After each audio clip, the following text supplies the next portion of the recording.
வணக்கம் நண்பர்களே, இது தமிழ் நண்பன் சர்க்கட் சேனல். இப்போ நான் பார்க்க போகிறது மெட்ராஸ் ஹைகோர்ட் சம்மந்தமான தகவல் தான்.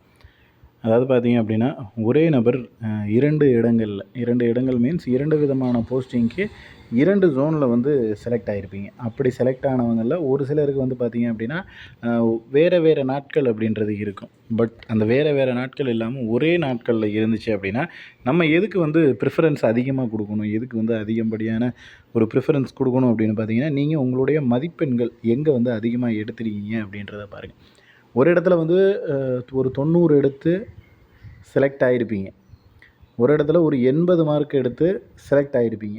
ஸோ அப்போது நீங்கள் எந்த இடத்துக்கு ப்ரிஃபரன்ஸ் கொடுக்கணும் அப்படின்னா, அந்த 90 மதிப்பெண்கள் எடுத்த இடத்துல தான் நீங்கள் ப்ரிஃபரன்ஸ் கொடுக்கணும். ஏன் அப்படின்னு கேட்டிங்கன்னா, 90 மார்க் எடுத்த இடத்துல உங்களை விட அதிகமான மார்க், அதாவது நீங்கள் தான் முதல் நபராக இருப்பீங்க அல்லது ஒரு 2வது நபராக இருப்பீங்க. பட் 80 எடுத்த இடத்துல நீங்கள், அதாவது குறைவான மதிப்பெண்கள் எடுத்த 80னா 80 கிடையாது, எக்ஸாம்பிளாக சொல்கிறேன். ஸோ குறைவான மதிப்பெண்களை எடுத்த இடத்துல நீங்கள் தான் வந்து கடைசி ஆளாக இருப்பீங்க. அதிக மார்க் எடுத்த இடத்துல நீங்கள் முதல் ஆளாக 2வது ஆளாக இருக்க வாய்ப்பு இருக்குது. குறைவான மதிப்பெண்களில் நீங்கள் வந்து கடைசி ஆளாக இருக்க வாய்ப்புகள் அப்படின்றது அதிகமாக இருக்குது. அப்படி பார்க்கும்போது நீங்கள் overall cut off, final cut ஆஃப்னு வரும்போது உங்களுக்கு வந்து மதிப்பெண்கள் குறையிறதுக்கான வாய்ப்புகள் இருக்குது. ஸோ அதனால் எந்த ஜோனில் நீங்கள் அதிகமான மார்க் வந்து ஸ்கோர் பண்ணியிருக்கீங்களா, எந்த போஸ்டிங்க்கு, அந்த போஸ்டிங் போய் அட்டன் பண்ணுங்கள். அப்போ தான் வந்து நமக்கு கிடைக்கிறதுக்கான வாய்ப்புகள் அப்படின்றது நிறைய இருக்குது. அடுத்து வந்து hall ticket issue. Hall ticket அப்படின்றது நேற்று பப்ளிஷ் பண்ணாங்க. அது ஒரு 2 ஹவர்ஸ் 1 or 2 ஹவர்ஸ் இருந்துச்சு. நிறைய பேர் அப்பயும் டவுன்லோடும் பண்ணினாங்க. பட் அதுக்கப்புறம் பார்த்தீங்க அப்படின்னா அவங்க இது பண்ணியிருக்காங்க, இப்போதைக்கு ஸ்டாப் பண்ணி வச்சுருக்காங்க. நம்ம வந்து கடைசி 2 நாட்கள் வரைக்கும் நமக்கு டைம் இருக்குது. கடைசியாக வரக்கூடிய 2 நாட்கள் வரைக்குமே நீங்கள் தாராளமாக அதை டவுன்லோடு பண்ணலாம். அதுக்கு முன்னாடி வரையும் கொடுத்தாங்கன்னா நம்ம டவுன்லோடு பண்ணிக்கலாம். இல்லை ஹால் டிக்கெட்டே யாருக்குமே பப்ளிஷே பண்ணலை, ஹால் டிக்கெட்டே கொடுக்கல அப்படின்னாலும் உங்களுக்கு எந்த பிரச்சனையும் இல்லை. ஏன்னா டேட் தெரியும், டைம் தெரியும், எந்த பிளேஸ்னு தெரியும், அவ்வளோதான். இதுக்கு மேலே நமக்கு அதில் ஒன்றும் பெரிய டீட்டெயிலெலாம் அதில் கொடுக்க போகிறதில்ல ஹால் டிக்கெட்டில். அதனால் அது வந்தாலும் நம்ம போய் அட்டன் பண்ணலாம், வரலைனாலும் போய் அட்டன் பண்ணலாம். எல்லாருக்கும் என்னவோ அதுதான் நமக்கும், அந்த மாதிரி தான். ஹால் டிக்கெட் கொடுத்துட்டு 1 ஹவரில் ஸ்டாப் பண்ணிட்டாங்க அப்படின்னா மேபி அதில் ஏதாவது சர்வர் இஷ்யூ இருக்கும். அதை வந்து கிளியர் பண்ணிவிட்டு உங்களுக்கு ஹால் டிக்கெட் அப்படின்றது கொடுப்பாங்க. அதுதான் நான் சொல்கிறேன். கொடுக்கல அப்படின்னும் பயப்பட வேணாம், கொடுத்துட்டாங்க அப்படின்னும் பயப்பட வேணாம். எல்லோரும் எடுத்ததுக்கப்புறம் உங்களால் ஹால் டிக்கெட் எடுக்க முடியலன்னா உங்களுக்கு அந்த பயம் இருக்கிறது நியாயம். பட் யாருக்குமே ஹால் டிக்கெட் வரலை அப்படிங்கிற பட்சத்தில் நீங்கள் பயப்படவே தேவையில்லை. அந்த பிளேஸுக்கு அவங்க சொன்ன டைமுக்கு நீங்கள் போய் ஆஜராகிட வேண்டிதான். அதுக்கப்புறம் ஹால் டிக்கெட் இருக்குது இல்லைன்றதெல்லாம் தாண்டி உங்களுக்கு கேண்டிடேட்ஸ் லிஸ்ட்டு வந்துருச்சு. அந்த லிஸ்ட்டே ஒரு பிரிண்ட் அவுட் போட்டு நீங்கள் காமிக்கலாம். இதுதான் என்னுடைய பேர், இதுதான் என்னுடைய ரிஜிஸ்டர் நம்பர், இதோ பாருங்கள் ஹால் டிக்கெட் இருக்குது. அதாவது எக்ஸாமில் எழுதின ஹால் டிக்கெட். ஏன்னா அந்த நம்பரை வச்சு தான் நம்ம செலக்டடாக இல்லையா அப்படின்றத தெரிஞ்சிருப்போம். அந்த மாதிரி நம்பர் இருக்குது அப்படின்றத காமிச்சு நான் தான் இது அப்படின்றத நீங்கள் கொடுத்து, ஹால் டிக்கெட் இல்லைனாலுமே பரவாயில்ல. எது இல்லைனா மீன்ஸ் ஹால் டிக்கெட் வரவே இல்லை, பப்ளிஷே பண்ணலை, கோர்ட்லேருந்தே கொடுக்கல அப்படின்னாலுமே பிரச்சனை இல்லை உங்களுக்கு. அப்படி ஒரு வேளை கொடுத்து நீங்கள் இல்லைன்னா கண்டிப்பாக அது ப்ராப்ளம். கொடுக்கவே இல்லைன்னா 2க்கு வித்தியாசம் தெரிஞ்சுக்கணும். ஹால் டிக்கெட்டே கோர்ட் மூலிமா கொடுக்கலனாலுமே நீங்கள் தாராளமாக போய் அட்டன் பண்ண முடியும்.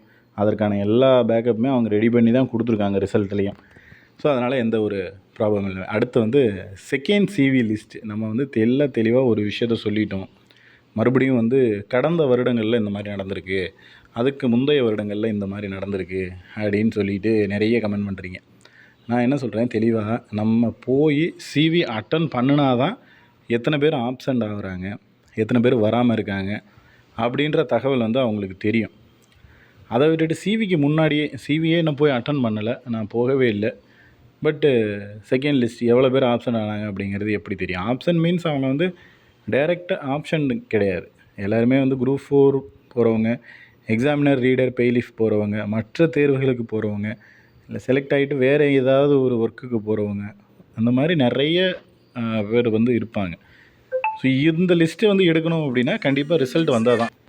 ஸோ அந்த சிவி முடிஞ்சால் தான், சர்டிஃபிகேட் வெரிஃபிகேஷன் முடிஞ்சால் தான் எவ்வளோ பேர் வந்து ஆப்சண்ட் ஆகிறாங்க, எவ்வளோ பேர் வந்து வராங்க, எவ்வளோ பேர் வேறு தேர்வுக்கு வந்து செலக்ட் ஆகிருக்காங்க அப்படின்ற முழுமையான தகவல் தெரியும்.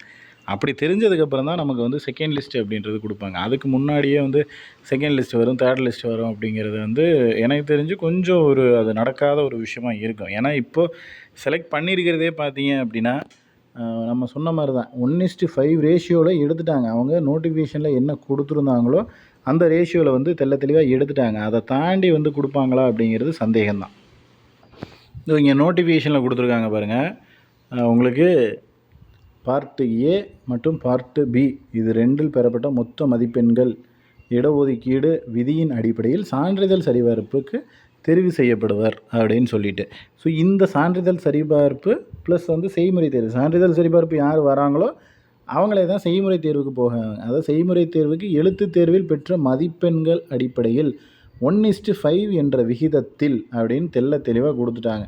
இந்த 1:5 என்ற விகிதத்தில் அல்லது மெட்ராஸ் உயர்நீதிமன்ற ஆள்சேர்ப்பு பெறுநர் நிர்ணயிக்கும் விகிதப்படி. ஏன் இந்த பாயிண்ட்டை சொல்கிறாங்க அப்படின்னா, ஒரே மார்க்கில் ஒரு பேசிக்காக ஒரு 80லேயே ஒரு 6-7 பேர் வந்துடுறாங்கன்னு வச்சுக்கோங்க. 80 மார்க் எடுத்து 7 பேர் வந்துடுறாங்க, கட் ஆஃப் 80 தான் நிர்ணயிக்கிறாங்க அப்படின்னா அந்த 7 பேரையும் செலக்ட் பண்ணிடுவாங்க.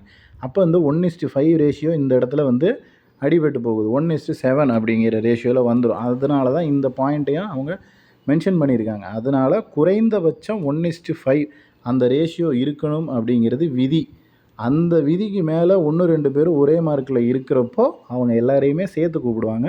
அப்படி தான் வந்து இப்போ சிவிக்கும் கூப்பிட்ருக்காங்க. இந்த சிவியில் அட்டன் பண்ணுறவங்க மேக்ஸிமம் வந்து செய்முறை தேர்வுக்கு போவாங்க. அப்படி சிவியில் 1:5 ரேஷியோவில், அதாவது சிவி முடித்தவங்க 1:5 ரேஷியோவில் வந்து செய்முறை தேர்வுக்கு போகாமல் 1:2 இந்த ரேஷியோவில், அதாவது 100 பேருக்கு 200 பேர் தான் போகிறாங்க அப்படின்னா மறுபடியும் செகண்ட் லிஸ்ட் விட்டு ஒரு சர்டிஃபிகேட் வெரிஃபிகேஷன் வச்சு இந்த 1:5 ரேஷியோ வர வரைக்கும் அவங்க வந்துட்டு அந்த சிவி நடத்தி அதுக்கப்புறமா செய்முறை தேர்வுக்கு அந்த 1:5 தான் அனுப்புவாங்க. ஸோ அதனால் இப்போதைக்கு வந்து நம்மளால் ஒரு இதாக சொல்ல முடியாது. கண்டிப்பாக சர்டிஃபிகேட் வெரிஃபிகேஷன் முடிஞ்சதுக்கு அப்புறம் தான் நம்மளால் ஃபைனல் பண்ணி ஒரு விஷயத்த சொல்ல முடியும். சர்டிஃபிகேட் வெரிஃபிகேஷனில் எத்தனை நபர்கள் ஆப்சண்ட் ஆகுறாங்க, எவ்வளோ பேர் வராமல் இருக்காங்க, இதெல்லாம் பார்த்து தான் செய்முறை தேர்வுக்கு 1:5 ரேஷியோவில் போகிறவங்க அப்படின்ற பட்சத்தில் நம்மளால் வந்து கரெக்டாக செகண்ட் லிஸ்ட் வரும் வராது அப்படின்றத சொல்ல முடியும். போன வருடங்களில் வந்திருக்கு, அதுக்கு முன்னாடி வந்திருக்கு அப்படின்னா சேம் இதே காலகட்டத்தில் வராது. இப்போ லிஸ்ட்டு கொடுக்குறாங்களா, திரும்ப செகண்ட் லிஸ்ட் அப்படின்னு போட்டு இன்னொரு லிஸ்ட்டை கொடுத்துட மாட்டாங்க. இந்த லிஸ்ட்டில் யாரெல்லாம் ஆப்சண்ட் ஆகுறாங்க அப்படிங்கிறத பார்த்து லிஸ்ட்டு இன்னொன்று கொடுப்பாங்க. ஸோ அதனால் வெயிட் பண்ணுங்கள், கண்டிப்பாக வரும் அப்படின்றது தான் நம்மளுடைய ஒரு இதுவும். ஸோ அதனால் வரும். பட் இப்போதைக்கு இன்றைக்கி நிலைமைக்கோ நாளைக்கு நிலைமைக்கோ வருமா அப்படின்னா அது சந்தேகம்.